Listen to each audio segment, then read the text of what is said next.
giving me this opportunity today to talk about today's topic, which is about karma, the law, cause and effect, karmic affinity, and consequences. All right, I think I left off where we were talking about some examples of the karma and the karmic affinity and law, the consequences of the law, cause, effect. Right. I think I left off with the story with Buddha, right? When Buddha, when Buddha's chief disciple here, right? Moggallana, right? We all know that he had, he among Buddha's top 10 disciples, chief disciples, he's the one who has the most, how can I say? He's the most capable in terms of we would call magic, but really supernatural powers. He could the what was it, the six supernatural powers is it called the six? Wait, is it not that called? Yeah, it's the six supernatural powers. I don't know if you guys heard of it. He has like diva eye, stuff like that. Diva eye meaning that he can see very liu sentong. That's what we call it. Divine eye, divine ear. He can read the thoughts, mental of other people. Mental telepathy. Also, psychic powers, meaning that psychic travel, that he can be anywhere, go anywhere, and also. Well, he may not have the fifth. I mean, he does. He does have the fifth power, which is the knowledge of all form, existence of self and other, but of past and future. But it's only limited. It's limited. Okay, Buddha's is unlimited. His is limited still because he was not a Buddha yet. All right, and he has some extinction. Well, and number 6 is the most important, which is Jing Lo. Okay, Lo Jing, which is extinction of outflows or mental afflictions. I mean, if you are Buddha, that's total. I mean, if you are an arhat, you have limited, et cetera, et cetera. Okay. Anyway, so when he heard, I think did we talk this story? I don't think I did, right? I don't think I reached that point. We did start talking, but anyway. So when he heard that, and this is related to karma in the sense that it's the it's one of the 3 things that Buddhas cannot do. Okay, which I'll talk about a little bit later. I mean, which you mentioned right after the story. So when Moggallana,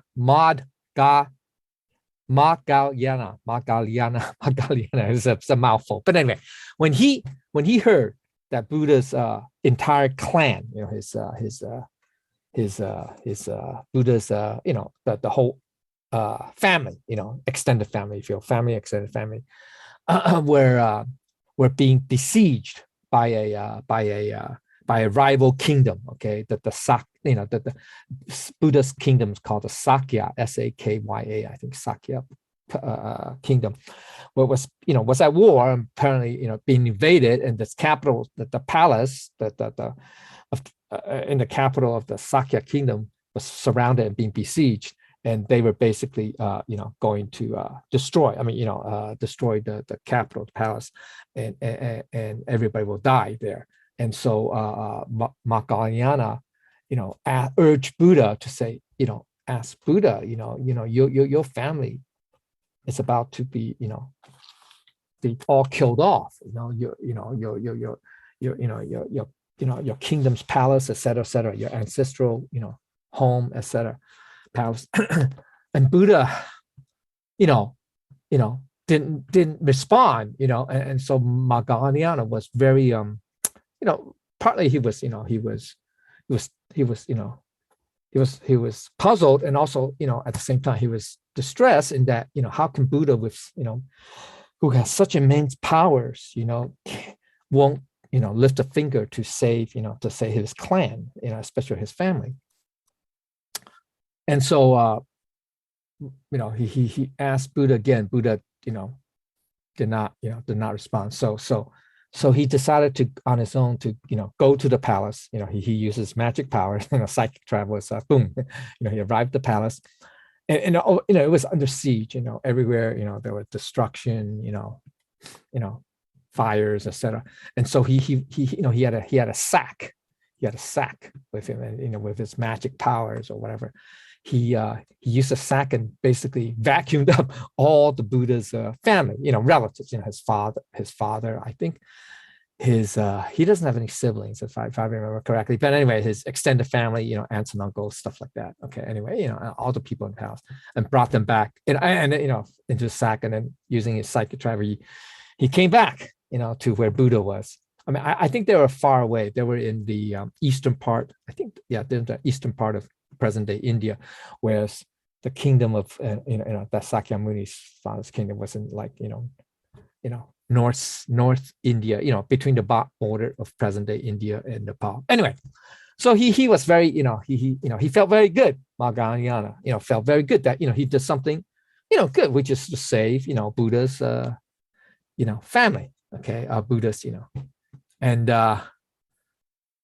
so he came to report it to Buddha, say, Buddha, I want to let you know that, since you did not want to, do anything to help, your family, I decided to do it, on my own. And I was able to do it. And here, let me show you. So he opened up a sack, and he was going to, let out, Buddha's father, I think his wife, et cetera, okay? And instead, to Madhyana's horror, he opened the sack and, and said, instead of, people popping out of it, it was nothing but, flesh, blood, and bones, okay? So he was really, really shocked. And he was wondering, I thought, he thought he had the magic powers, to do these things, to save people like that, anyway. And so he, he was very shocked, and he asked Buddha, what went wrong? How is it not? And what Buddha then responded, said, and this is one of the things that Buddhas cannot do, by the way. Okay, he says, Buddha said that he cannot eliminate karma for others. Okay, he cannot eliminate, saying, like, okay, since you are my disciple, or since, I like you, or whatever, I can wipe all your karma, karmic slate clean, so no matter what, what you've done in the past, good or bad or whatever, wipe it clean. Buddhists can't do that, by the way, and because, and why? Because, let's we talk about, the previous class, karma is it's a law. It's a fundamental law of that remember that transcends space and time. Remember, and also cannot be changed because or cannot be eliminated or surpassed, because as long as you are in the what we call phenomenal, within space time, in the physical existence, in physical, when I say physical, this doesn't necessarily just means tangible, okay? Because it involves intangible things, like spirit, like the celestial heaven, underworld, all that, okay? Those realms, okay? Those different worlds, okay?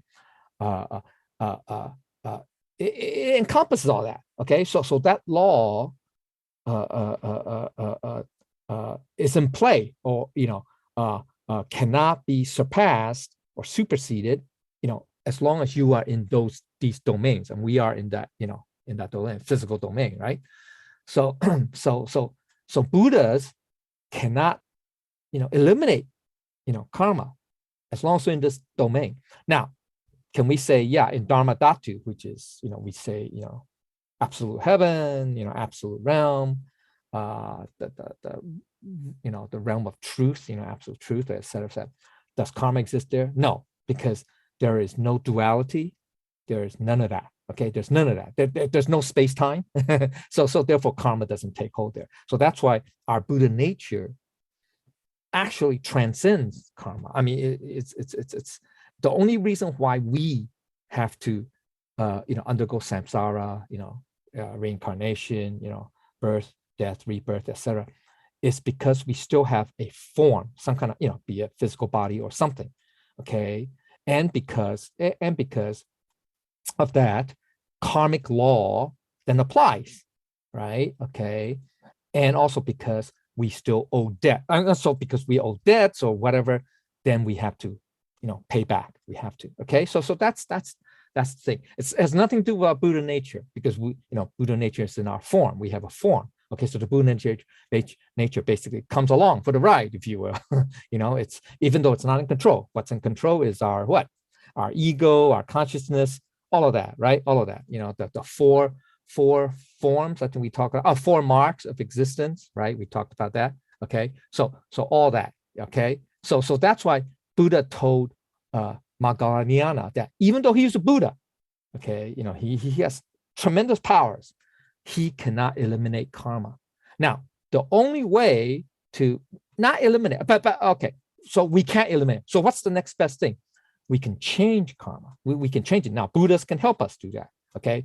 But the thing is, what's required is we need to have what we call virtuous merits, okay? We do have to do good deeds, for example, the stuff like that, to make up, if you will, right, for the bad stuff that we've done, okay, in the past. It's just that, we don't know it, but it doesn't matter. The very fact that we are here in this physical existence, it means one or two things. One, most likely for probably 99.99% of the people, is that because we have karma that we either we must pay back or we gain. Sometimes, the good, like we've done good things. Remember in this outline, I think it's page 2 or 3, there's good and bad karma. Remember, right? Good and bad karma. So so there could be good, good things that we've done, right? Good things that we've done. Okay. But there are also, bad things, right? We've done. There's wholesome and unwholesome, that up karma, right? That we've done. So therefore, and since we have not been enlightened, we're not yet enlightened. That means we cannot be in the absolute realm, forever, right? Absolute realm, there's karma. If we have no karma, let's do it the other way around. If we have zero karma, or let's say zero bad karma, maybe that's a better way to say, then karma, the laws of causality cannot force you to be reborn and to suffer the consequences, right? Okay, now you could have good karma, and you could follow that and allow you to be reborn and to be to reap whatever rewards, whatever. But you don't have to. You still have a choice. But because of bad karma, you have no choice. Okay, you cannot. Okay, because you have to pay back somehow. Okay, so now Buddha, remember that headache thing. Now that's considered a minor karma. I mean, because at least he didn't kill anybody. I mean, yes, he did. He did like enjoy watching the fishermen of his village killing the fish, right? The fish that they hauled from their fishing expedition from the nets. Okay, he did, he was a boy, he was a kid, supposedly. That's the story, that whole circle. He didn't participate, but he enjoyed it. He enjoyed watching. So we got to be careful. So like in today, if you enjoy watching people getting killed, animals getting killed, stuff like that, well, it's not good. Okay, I mean, even though you didn't participate, you say, hey, I'm just watching from a distance. I saw it in a video or whatever on YouTube or whatever, But if what's even worse, if you took pleasure in it, then you'll suffer consequences. Okay, all right, it's not as bad as actually doing the killing, but look at Buddha's, plus Buddha has a lot of credit too. I mean, a lot of virtuous merit. So even he could how can I say, he could offset it. Okay, mitigate that that headache or whatever that you can say that's a minor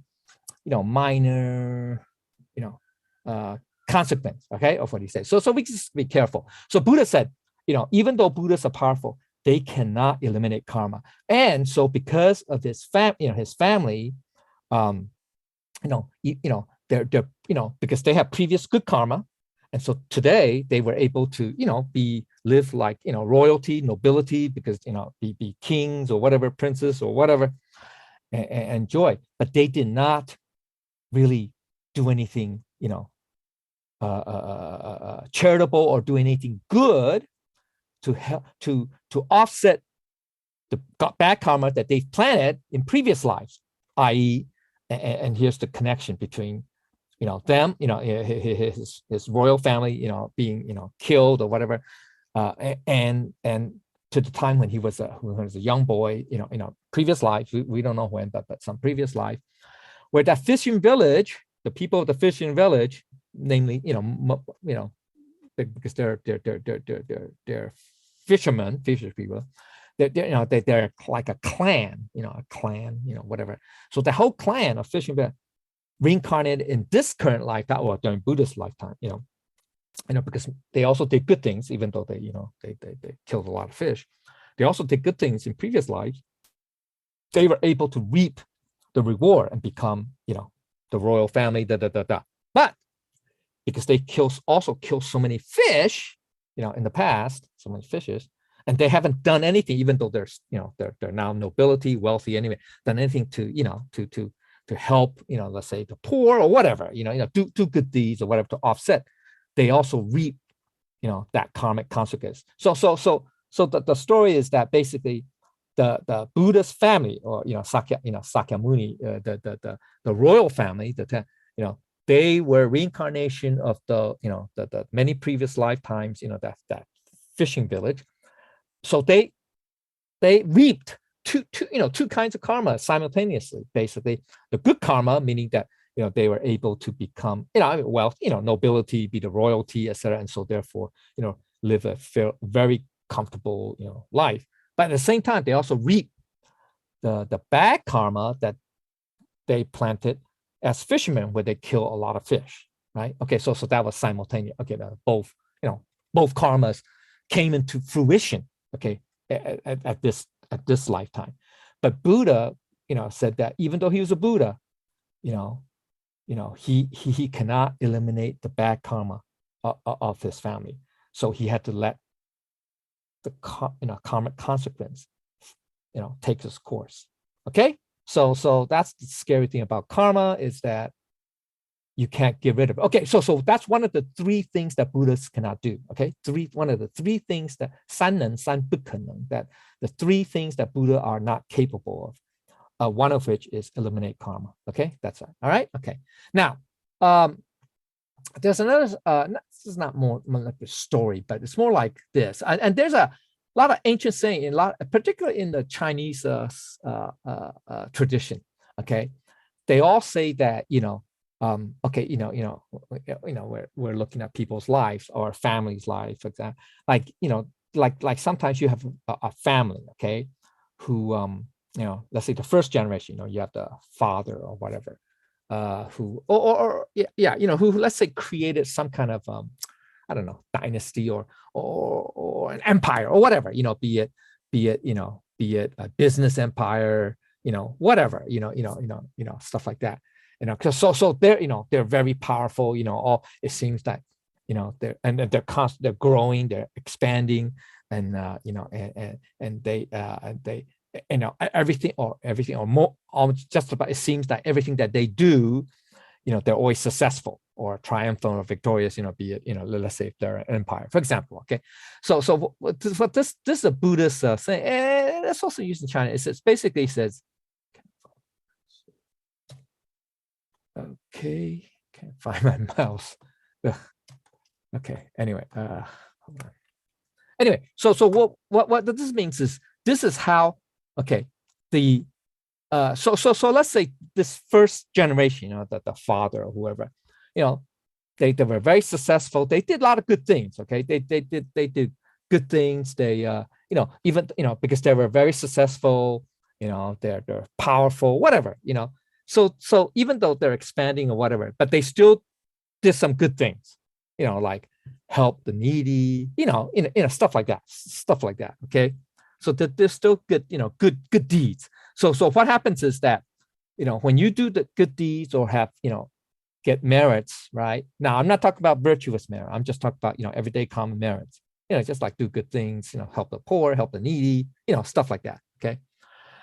So in this first generation's, lifetime, they did that. So they did plant the seeds, okay, of they're reaping right now the fruits of, of their previous karma, previous, good deeds, let's say, in this lifetime, by being able to, to grow, to expand, to be prosperous, etc.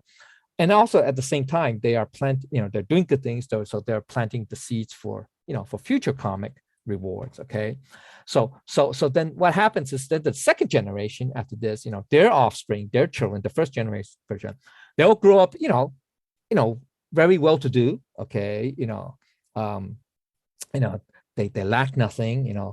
They're enjoying the benefits that the first generation, planted, planted in their lifetime, and so they're enjoying the fruits of those good karmic seeds from the first generation. So they're able to do that, so they have blessing, like the second generation, while growing to the wealthy, they become, they have status, they have wealth, they have power. Okay, but this is where, that's where human nature is like that. Okay, when we seem like, when we have something good, when we have, like, have blessings, or like wealth, status, power, all that, fame, stuff like that, we tend to overdo it, right? We tend to how can I say, not be mindful of it, and so therefore we tend to end up wasting or abusing those blessings, like like wealth, power, status, fame, etc. Okay, and so that's when that's how humans are. We can't always stay in one level. We kind of become excessive. We tend towards excess, right? Tao Te Ching says that, right? Humans, the way of humanity is that we tend towards excess, whereas the way of the Tao, it does not. Okay, the way of the Tao always tries for some equilibrium. Okay, well, anyway, all right. Okay, so what happens is that in the second generation's time, the offspring, they get to enjoy, right? Luxury, wealth, success, fame, power, all that. But they tend to go to excess. Remember, this is the second generation now. They want even more. Okay, and then in doing so, they started planting the seeds of their future karma. Okay, all right. So now, if you go to excess, and if you really, start doing, bad things, or things that that's contrary, right, to Tao, or contrary to, to the norms, you started planting bad seeds, and then the next generation, the third generation this time, they will grow up, yes, still powerful, but that's when the seeds of the second generation, that's planted, will start coming to bear fruit. Then they'll start beginning to see the decline of their family name, family power, family status, wealth, etc., influence, whatever. Okay, and then that will then lead to what? More and more bad karma coming up in that third generation's time. So in Chinese, they have this, it's like a saying that, the first, that any wealth, any family or any person that has, that has power, that has wealth, that has fame, status, all that, they will last no more than 3 generations. And now that's a Chinese, saying that, they, because they say it normally would take like what, 3 generations, roughly 100, 120 years time, roughly, right? I mean, by today's standards. But anyway, so Buddha's saying it's the same thing, so that's why they say no good deeds goes unpunished, because what it means is that it's kind of like a contradiction. I mean, paradoxical, because people say, well, how can good deeds, be punished? What Buddha was, I mean, what in Buddhism, they're looking beyond one generation. They're saying, good deed will, you plant the good deeds in one in this lifetime, it'll bear fruit in the second lifetime, but by the third lifetime, it's going to be opposite, because in the second lifetime, in this lifetime of, of power, wealth, status, enjoyment, all that stuff, you will end up being corrupted by it, and then therefore, do bad things, and therefore it'll come and bite you in the third generation, in the next lifetime. So it's 3 lifetimes. Okay, so basically, you can say that, yeah, now this is talking about non-virtuous merit and people who are not following the Tao, or not cultivating that. We're just talking about ordinary people. Okay, so normally, in general, I mean, some could be a little longer. Could be 4 or 5 generations later. Okay, or some could even end up in 2 generations. Be very short, unlikely, but usually third. So third is the minimum amount of time where you can say that, retribution. I mean, that a good karma in 1 lifetime could turn to bad karma by the 3rd lifetime. That's usually the shortest time span that could happen. All right. So we just have to be very careful, even though, we find ourselves, let's say, hey, I grew into a, whatever, a very well-to-do family, my parents are doing fine, I'm doing fine. Well, just be careful, that, that doesn't last forever. Okay. Your children, well, if you do, if you're not careful, then your children could suffer. So stuff like that. Okay. So we just have to be careful. Okay. Now this, let's see how much time up, halfway. Okay. Yeah. Okay. This is a long, okay. Sorry. Where am I? Okay. So this is where, yeah, this is I mean, I'm just gonna, he had a lot of stories in here. Okay. This person, Chu Changchun, okay, he's part of the 7 Taoist masters. Okay, just as a like I want to say as a reference, you guys, there are a couple translations, English translations of this of the story of the 7 Taoist masters. Okay, I think we did a class on it way back. I have an outline for but you guys can how can I say if you're interested in reading, the story of these 7 Taoist masters, how they attain enlightenment and you can say immortality, you guys can look at it. It's available. I mean, the story is not that long. I mean, the whole book is not that long. It's only like a few hundred pages, I believe. I mean, like 400, 300. No, it's not long. It's only like maybe 200-300 pages, 200 something. Anyway, the stories are short, but this is one of them. Okay, this person, this Chu Changchun, it's a funny name because his name, this literally means eternal spring. Okay, that's what it means. Okay, and now the story of this is some people say it's a folk tale. Now the 7 Taoist masters. I mean, the story of the 7 Taoist, I mean, the biography was written sometime during the Ming Dynasty, supposedly, roughly, when's that? Roughly what? 500 years ago, 400 or 500 years ago. Okay, 400 or 500 years ago. All right, sometimes in the middle of the Ming Dynasty. Okay, roughly, they say about the 14th, late 14th. Early 15th century. Okay, so roughly 500, maybe 600. Okay, now the story of the 7 Taoist masters is basically they are connected with the 8 immortals, the Ba Xian. Okay, the 8 immortals, or specifically one of them or 2 of them. But anyway, but so therefore the story, the timeline of the story takes place during the roughly Nansong and Yuan, because those are the 2 dynasties that the Southern Song and the Yuan dynasty, they're connected. Those 2 dynasties follow each other. So you're talking about, I don't know, 1200 years. 1200, roughly 800, 800 years ago. Okay, at least 700 years. I mean, of the story. Okay, and also that's when, oh God, I think it's the Song dynasty, early Song dynasty. Is it? Yeah, I think early Song, late Tang is when the 8 immortals were around. Anyway, okay, but anyway, that's just just FYI for you. But this person, okay, this person, okay, he was one of the 7. He's the youngest. He also tended to be the smartest, fairly smart.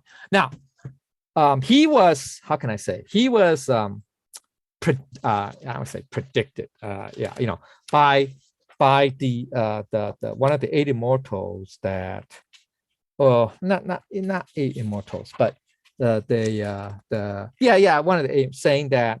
Okay, let's look at Chu Changzhen. He said that his hardships. I mean that because there were seven of these people, ordinary people. Some are scholars, some are fairly wealthy landowners, farm, et cetera, et cetera. Okay, that the eight immortal kind of like was giving sort of was basically telling them, each of these seven, that yes, he's very happy that you all want to cultivate the Tao and want to reach immortality status, because that's what the Taoists then, the Taoists in terms of the Taoist religion, okay, because that's the cultural norm back then, okay, all right, that you want to attain immortality status, etc., okay. But he pointed out that each seven of you will have encounter their own difficulties according to their karma, okay. So for him, for this person, Chu Changzhen, eternal spring, he said so the eight immortal, the immortal, one of the eight immortals is Master Wang, okay. Well, he basically told eternal spring that in your progress, in your process of cultivation, you will encounter hardships, okay, but your hardship will not end until you reach the river that flows over many boulders, okay. So that's kind of like his prediction of saying when you will become reach immortality or stuff like that, okay. All right, okay. So Master Wang was the Wang Zongyang, okay. He's I think he's one of the eight immortals. Yeah, I think he was. Anyway, okay. So what happened was this person, this eternal spring, he's very smart. He's the youngest, I think. Then what he did was, when on his course of, before he embarked on his his long journey of cultivation, he met a a fortune teller, and the fortune teller basically said, oh, well, if the fortune teller, these are what they call it. They're not just palm readers. They also, how can I say, able to read your face, your facial, your lines and all that stuff, your nose, your eyes, your eyebrows, your lips, etc., your cheeks, your ears, that they can see your face, and then they can tell you, oh, how's your life going to be like, like that. Okay, so he met that diviner or whatever. There's a term for that, facial, it's anyway, there's a term for anyway.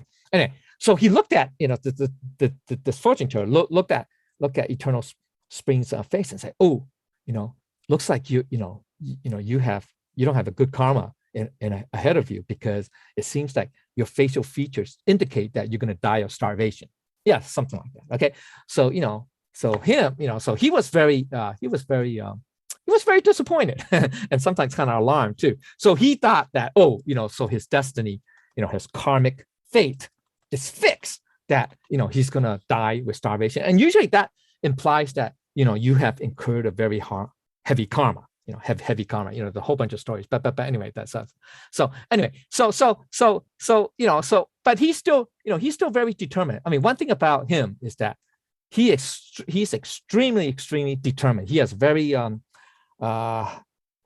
he's very committed, very determined. Okay, so nothing can dissuade him from continuing his cultivation. But so he tried to do a lot of good things and everything. But because of this the story about him dying of starvation, he thought that, oh, I'm gonna no matter whatever I do, so in the end I'm gonna starve to death. So he attempted to do that. Okay, so now in those days, now their practices are very kind of similar to the Arhat type, to the Lohan, and to the Lohan method, or it's called the Lohan method, well, whatever, the Lohan way, in the sense that they would often go meditate. I mean, they do good things too. They help people, but the key is more personal. Okay, just like being an Arhat, they try to get rid of the desires, the 3 poisons, the 4 marks of resistance, the first one being the ego, right? I think ego, personality, something on life. Okay. All right. Okay. The 4 things. Anyway, doesn't matter. Okay. So the point is, oh no, I think, yeah. Okay. It does. He would go meditate and he would just like fast. Now in those days, these masters, especially the Taoist master, because, it's like alchemy. They have an internal alchemy, where they can like control their breathing, control the flow of their chi, all that stuff. Okay. And so even though, let's say they would be they would not eat or drink for like, I don't know, 7 days or 8 days or 9 days, 10 days like that. Most normal people would probably die of thirst or starvation, but they won't, because they have cultivated to a very, high level. Their internal alchemy is such that they can like control their breathing, all that stuff. Okay. All that stuff. Their metabolism, they can, what we modern day would say, control their metabolism, stuff like that. Okay. But anyway, so he, his first attempt, the story, I don't have time, but anyway, the story is that he made 3 attempts, to just die by starvation, because he thought that was his fate, right? That was his destiny that he can't change, even though he was cultivating, right? Okay. And so, first attempt, it's like he went to this, to this wild place, boonies, out in the boondocks, where nobody's around. I think he's in southwestern China during that time. Anyway, there are a lot of mountains, a lot of rivers, jungles, forests, etc. And so he would go to a boulder, just meditate and let things in that way, according to to what the fortune teller told him. Anyway, so then he just meditated, without eating, drinking, whatever, and then there was a flood.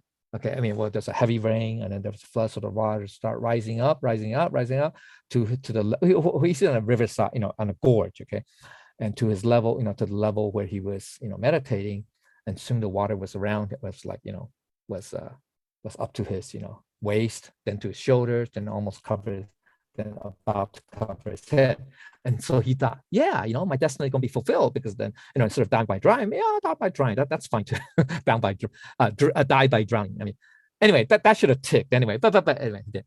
Then just like out of the blue, because it was a flood, there was a big branch, and the branch, it happened to be a peach tree branch, and on the branch there was a ripe peach, just floated right in front of his eyes, okay, or right before him. So he just reached out, and then he grabbed and he ate. So he's no longer die of hunger. So that that was kind of weird. So he thought, maybe the gods, fate that, the fates decided that maybe, this is not his time to die yet, by starvation or drowning or whatever. So then he attempted, so then he said, never mind. Okay, then I'll still go to another place to cultivate, etc., etc. So he went to the deep mountains, and he came onto a broken down shrine. Okay, shrine. All right. It was a shrine to some, I don't know whoever. And so, he said, hey, yeah, nobody's going to pass this area. This is out in the boonies, in the mountains, and so I'll just stay here and meditate. And if I starve, I starve, So, he was doing that. And then just happens, I don't know, maybe a couple of days later, a band of robbers, were escaping from their latest, robbery, and it was a very successful robbery. I think they robbed a rich families, whatever, rich village or whatever, and they got a lot of, lots of stuff, lots of money, gold, silver, and food. Okay, and so they've been running away, for all day, all night. And so they're tired. Their horses are tired. They need a place to rest and kind of like, divvy up the goods, divvy up the loot. So they came upon this broken down shrine, or, it's like not a monastery. It's like a small, it's not as big as a monastery, but it's a rundown, like a rundown shrine, like a rundown church or something like that. Anyway, so they came in and they started, gathering their stuff, and then, but this guy, Eternal Spring, he was in the back, because he wanted to be alone, and because he didn't want, people to see him, because he just wanted to die. He just wanted to die peacefully, Okay, so they're preparing, making a ruckus, and eternal spring was, he's like in a meditative state. That's a very, like a very, what we call like a Zen, Zen concentration type of, state. Okay. And so, he, even though, he hasn't eaten, he was still okay. I mean, but he was, more like in a, because, his, over time, you can't eat, not eat forever. But anyway, so, he was still pretty weak. And so he was like, almost like a dreamlike state, trance-like state. And so he was like half asleep, if you will. And then, so all that ruckus in the front made by the robbers woke him up.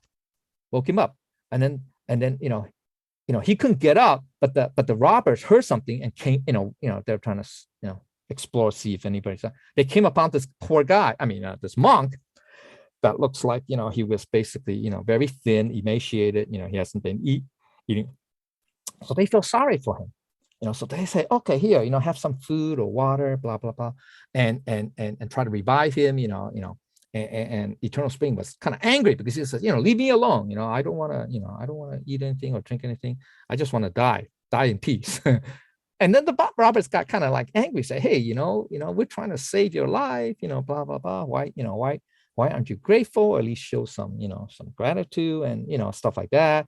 And anyway, I mean, I don't want to go into that. Anyway, so one of the chief robbers, I think he has some, I don't know, he has some insight, maybe there's some kind of karma too. Anyway, he said, hey, wait a minute, we don't have to force feed this guy, this poor monk, we can let him be, but we could also learn something from him, kind of weird, and so they ask him, why did you say that you want to die? The chief of the robbers.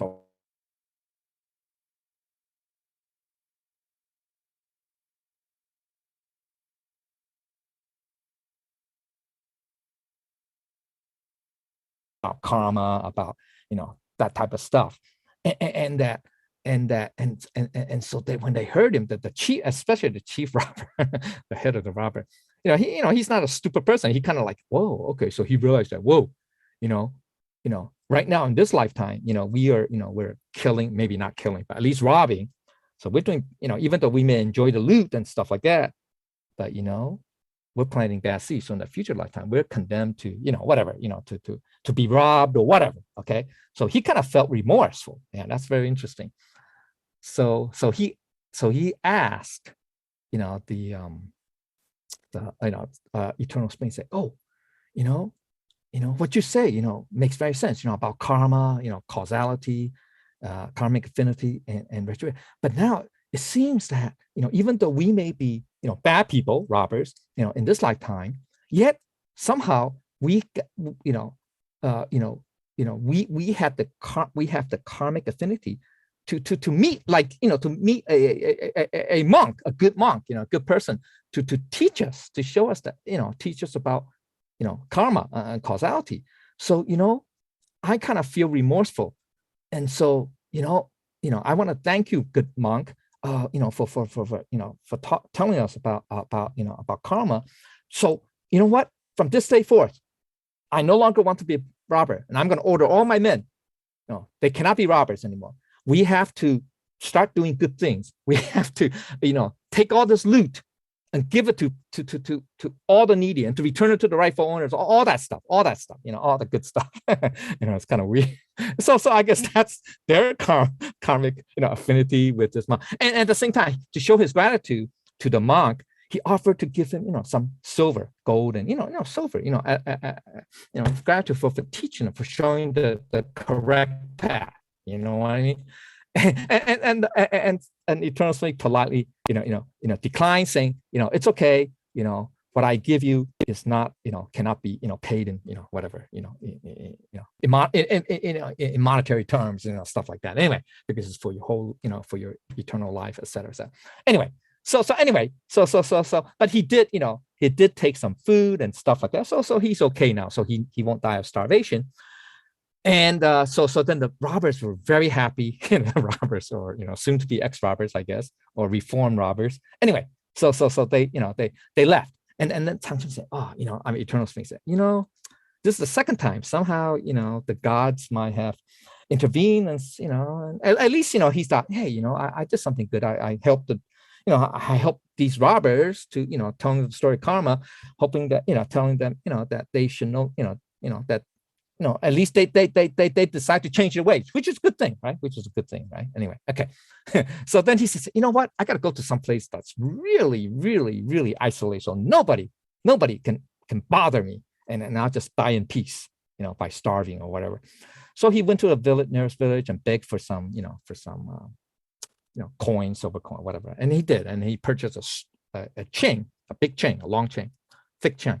So then he went to a really, really boony, I think by a cliff or something, by a tree, where there, there's nobody, hardly anybody, chances of it going, or not even robbers, okay? And he found a big tree, I think, I don't know, something, of course. And he decided to swing up the chain, put it around his, there has to be, I think it's a boulder or a stump that he had to stand on. Anyway, so he linked the chain and decided to, hey, you know what?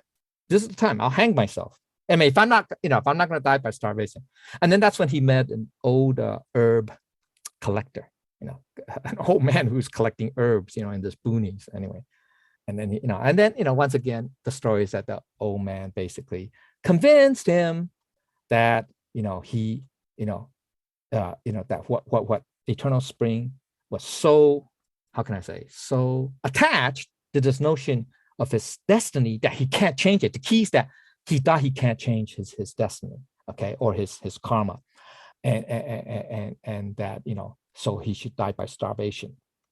Now the old man convinced him that, and let's see, I'm trying to read that quote, basically saying that, well, it's not a quote, but it's basically what the old man told him, that he said that, this is in chapter 23, if you guys can look it up, okay, the lines of destiny written on his face, on eternal spring's face, are not true indications of your destiny. Okay, so, palm reading, all that stuff, okay? For the true face is not your physical face, but the face of your mind. So it's your thoughts, okay, that can transform your face of features and your destiny, okay? So it is on the face of your mind that true destiny is written, okay? So and what is that? The face of your mind, okay? The face of your mind is the major determinant of that destiny is in your heart, in your mind, basically in your mind. So our destiny is in our hands, okay? So that kind of clicked in Eternal Spring's mind. He finally realized that, our fate, quote unquote, destiny is not fixed. It's not always determined. The key is that we can change it. Not through what mind? He said it's the true heart, true mind. It's basically our Buddha nature. Okay, another way of saying the true self, the true nature, the self nature, the Buddha nature. So the key, the key is whatever we think, or we see, if you will, we think, we say, has to come from that. When it does come from that Buddha nature, that's our true mind, and that will determine our destiny. So even though karma cannot be eliminated, you cannot erase the karma. We cannot erase it. But even though whatever our destiny may be, according to karma, okay, according to the karma, we can still adjust it. We can transform it. So we can transform bad karma into good karma, etc. We can also transform good karma into bad karma if you're not careful, if you're following just our human heart, our human mind, our desires, our ego, all that, the three poisons of the mind, blah blah blah, right? That's the no good deed goes unpunished. Okay, that's this. Okay, that's this. Right, that's this. We can transform good karma into bad karma. All right, but if we use our Buddha nature, that's very important, our true nature, then we can really transform our bad karma into good karma. We cannot eliminate it, okay? I'm not saying that we can, okay? But we can at least, like nudge it, either delay something really bad or transform something that's really, really bad into a little bit less bad. Make sense? Okay? And that's where the next story will kind of like illustrate that point. Because so karma is a very, people say God works in mysterious ways. Actually, karma works in mysterious ways, okay? That's why it's 不可思议, that means it's incomprehensible. You really can't describe it completely rationally, using rational thought. Okay, you cannot, just too many variables. Okay, there's too many. Okay, so that's how you do it. So, but the key is using our Buddha nature, our true nature. Okay, that's how you can transform. But if you don't, now, so a lot of physicists today, quantum mechanics and all that, say that, hey, everything in this phenomenal world is predetermined. In a sense, they are right when they're talking about inanimate objects, objects that has no Buddha nature. Okay, that has no essence, that has no, what we call will or whatever. Okay, yeah, they are determined by all, a set of preconditions. Okay, that they are. Okay, they are. Now, with respect to human life, they are also partially right in that as long as, and here's the key point, and this is really distinguished, this is what makes, us want to cultivate, okay, is that if we just follow our human nature, our human life, likes, dislikes, all that, the dualistic mind, the ego, the 3 poisons, the 4 vices of speech, the 3 evil deeds, the bad. Well, that gets really bad. But even if, let's say, we don't do that, but as long as we just follow our human nature, which is dualistic, right? Duality, right? That's the second of the 4 marks of existence. Okay. 众生相 idea. No, is that 众生相? I forgot. 人相. No, yeah, that's 人相. Anyway, doesn't matter. Okay. So as long as we do that, if we do that, okay, then yes, our lives are more or less predetermined in the sense that it's going to just to follow whatever karmic destiny we're going to have, because we're not doing anything to change anything, right? We're not changing. We just follow. So therefore, yeah, in that respect, yes, yeah, our life are there. However, that's why you want to be cultivated. If we decide to follow our Buddha nature, and that's very important, right? That everything comes from there. True nature, self nature, whatever you call it. Okay, if we can, and then our thoughts come from there, not from our conscious mind, not from our 6th consciousness or 7th consciousness, that type of thing, not from our intellectual calculation, because then that means you are scheming, you are contrived, then that still flows with the karmic affinities, that type of thing. Okay, but it has to come from our Buddha nature. You can say wu wei, yeah, mind, wu wei mind. Okay, the mind of the non-conditional mind, yeah, that type of thing. You can say that. So very close is conscience, very close. So very close is that. The best way I can describe that most way is conscience. If you follow your conscience, then you can change your destiny. That's very important. Okay, so that's the key. Okay, so that's why we want to be cultivators, because we want to be close, if not with, or in accordance, or conform to our Buddha nature, our true nature. That way, we can transform, bad karma to good karma, or stuff like that, or at least, change karma that's bad to at least less bad, okay, or stuff like that, okay, and that's where we get into the story of this. Sorry, do I have time left? I'm sorry, I have no more time. Damn, I'm gonna get. Well, this is a very good story. I'll tell a very short. There's a long version. I'll do the short version. Okay. Okay. Then let me get. There is the story. This is the story where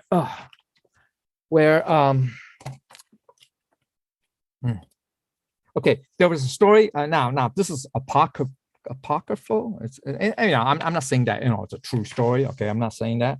Okay, but what I'm saying is that that there's a story about an old monk who came to a village, okay, to ask for alms, towards building, a new monastery. Okay, so after a few days, he was still empty-handed because no one in the town donated money. Okay, now it just so happens that in the same town there was a young boy in his town who's, he was his head was born with lots of the story is that he has sores of a terrible skin disease. He has some kind of, bad skin disease. Okay, and he's an orphan, and that's that. So he had no parents to look after him. But anyway, so he makes his living by selling, I don't know, they call it some kind of pastry, cake. They call it hot cake or whatever like that. Okay, now this young boy, even though he's not educated or anything, but at least he's pretty honest and simple-minded. Okay, so he saw for a few days now that, none of the people in the town, even the rich people,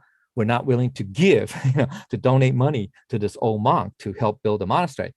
So, he felt very bad, and so he says, whatever small amount of money that he got from selling, his pastries or hot cake, he gave it all to the monk to say, hey, monk, here, go and, so he gave all his day's earnings to the monk. Now, people were watching too. Okay, so other people saw this. So then they felt kind of, shame, because they say, hey, are we no better than this poor young boy, who has almost nothing? He gave almost everything, and yet, we are, 1,000 times better off than this person, and yet we gave nothing. So kind of like sense of shame, right? Kind of took over. So then they gave, money to this old monk. But again, I don't know, by the end of the day or whatever, because of the old boy, he started, right? It takes a spark, right? Just a tiny spark. You don't need a torch or whatever, okay, or, to start a fire, right? Just a tiny spark, it, led to, anyway, so that's a good deed. That's a very good deed by that young boy, even though he didn't give much money, but think of the result, right? So that's the spark. You need that spark, that tiny little spark, okay? So that young boy gave, whatever he had, which is not much, okay? And yet, at the end of the day, the old monk got a lot of money, because it led to, by that one boy's small giving, led to, all the townsfolk, or a lot of towns gave a lot of money. Okay, anyway, so he felt that. Okay, now, this is a long story. I'm sorry, it's only 5. I'll give you another 5 minutes, and I'll try to finish this whole thing. I mean, the whole story.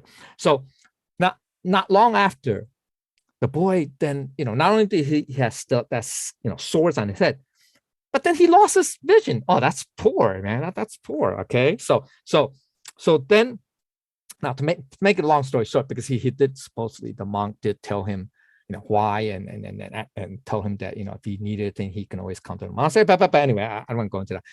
But then not long after he lost his sight, the boy, poor guy, because he, he's now blind at night, he, as he's wandering, because he doesn't have a place to live. So he was wandering out in the, outside the town or whatever, he fell into a deep, now the story says it's a cesspool, that's like the, I don't know, not a sewer, but, where all the, the toilet stuff goes to, whatever. It's just a bad thing, cesspool, okay?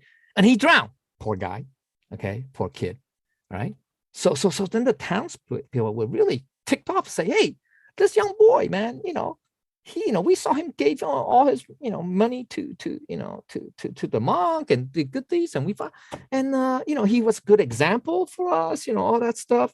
And so why is, either, I don't know, either heaven or nature is unfair, or God is unfair, or the gods are unfair, or whatever, that, a good person who did a good deed, right? I mean, he did something good, and also, help make others do good deeds, right? How can heaven be so unfair and basically, let him drown in a pit of human manure? That stinks, man. That's sad. Heaven must be really uncaring, unfair, unjust, all that stuff. Okay, so then, okay, so the townspeople sort of became, how can I say, became disheartened, and became disinterested in doing good things, doing charity and stuff, and they thought, hey, if this young boy did a good thing, and he still died by drowning, in a cesspool, then no matter what other good things we do, we could end up the same way. Yes, see, so once again, there's this, this fixed notion. Okay, anyway, okay. See, that's the human mind, because we don't see everything, right? Obviously, okay, we don't know everything. But anyway, but the old, the townspeople started getting very cynical, and start saying, what good is doing good things? Because you could end up, dying a horrible death anyway. So nothing can change. I mean, you can't change, from bad to good, or all that stuff. Anyway, okay. So it seems that, you do good, you end up being bad. I mean, doing bad, getting a bad result. Okay, anyway. Meanwhile, the old monk, saw all this and heard all this. Okay, so he decided to set up a little ceremony at his temple. And he basically celebrated the young boy's death. Now, the townspeople heard this, and they got even more angry and say, wait a minute. Hey, old man, old monk, you are celebrating this this young boy's death. It's a tragic death, blah, blah, blah, all that stuff. It's unfair, heaven. So are you saying, this is a good thing? This is a good thing, yeah, right? I mean, on the superficial level, it's a bad thing, right? It's horrible, right? It's horrible. So the old monk then explained to the townsfolk. He explained that the reason why the boy had this bad skin disease and sores on his head, it's not because it's not because that he just had it randomly. It's because he did some very terrible things in his past lives. And so, that bad karmic seed is now bearing fruit in this lifetime, in this young boy's lifetime, so that he's gonna have those head sores and all those stuff. Okay, and he's gonna suffer. He's gonna suffer his skin disease in this lifetime. Okay, now because the boy also did very, very lots of bad things. Okay, in his lifetime. In addition to that, not only is he going to suffer, having to live with sores, head sores for this lifetime, but in the next lifetime, he is going to become blind. Yeah. Okay. Okay. Maybe he saw things that he shouldn't see or whatever. Okay. Anyway. All right. Okay. And then not only that, in the after the second lifetime, after he turned blind, in the third lifetime after that, he was destined to drown. He was destined to drown in a cesspool because of what a bad. So those are the three big things that we say bad karma that's going to happen to this boy because of very bad things. Okay, so it's going to happen in in 3 consecutive lifetimes. But now, because this young boy in this lifetime, out of his, you can say conscience or whatever, not he wasn't, the young boy wasn't calculating, wasn't contriving to say, hey, if I give this old man, some of my, my earnings for the day, he may be, I don't know, help me or whatever, he didn't think that. See, the young boy didn't think that. It just naturally, we say naturally, wu-wei, without conditions, unconditional, without motivation. He just, you can say conscience, right? He just gave everything he had that he had made to this old monk for building up, for doing a good thing, for building a monastery, blah, blah, blah, all that stuff.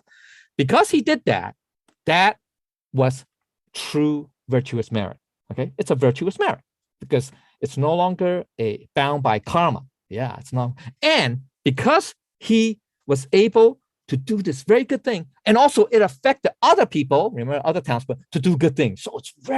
So the merit is very, it's not limited. It's like unlimited. Okay, it's like that. Okay, so it's that virtue. So that's a virtue, right?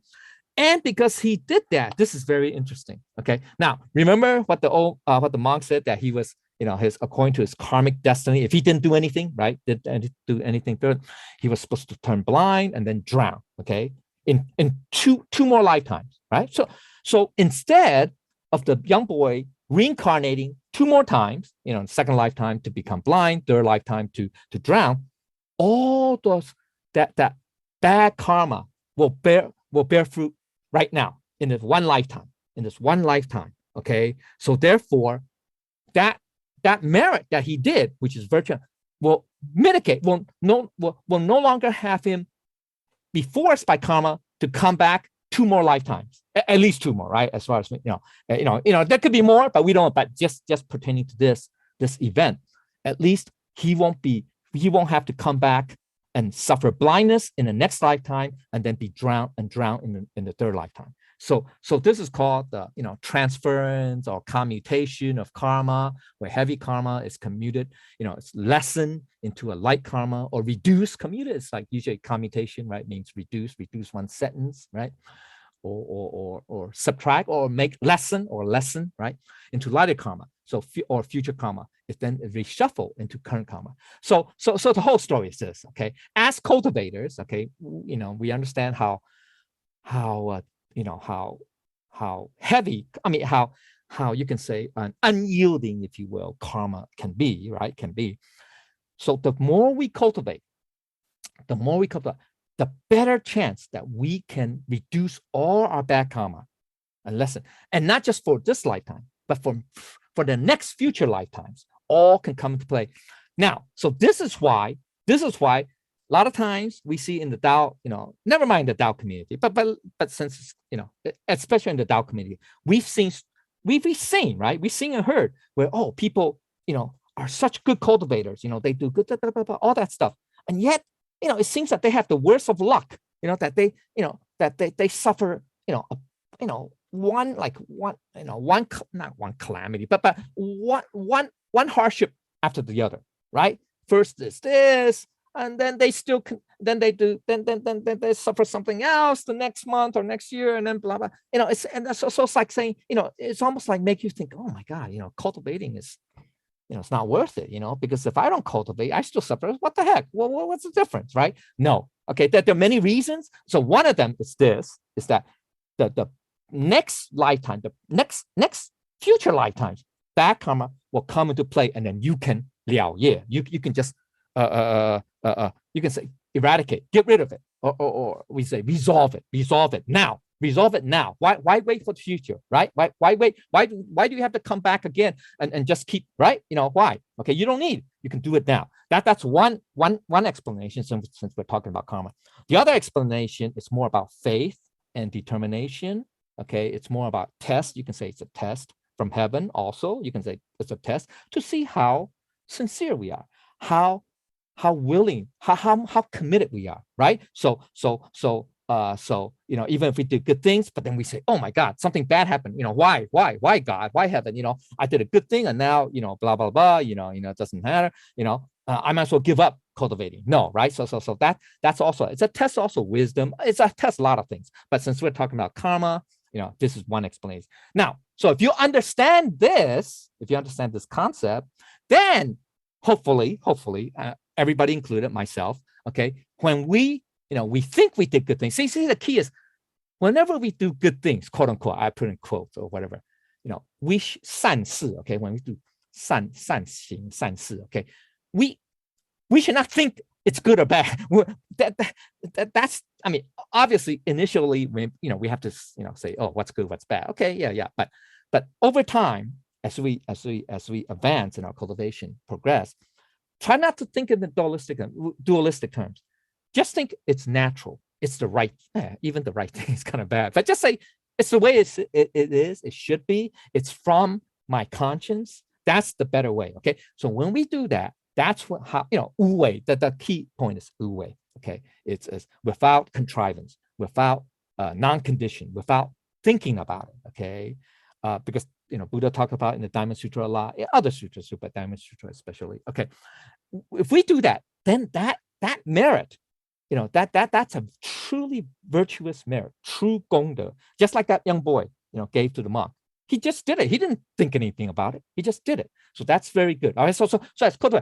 Now, if we can think like that, not think that, if we can do it like that, follow like that, then guarantee you, we can really, really, truly change our destiny. Okay, our karmic destiny. Okay, so all right. Okay, sorry. Okay, now so I got a little bit ahead of myself. Basically, this is what it is. Okay, virtuous and mundane merit, very, very important. Okay, so just like ultimately, don't let a single thought arise.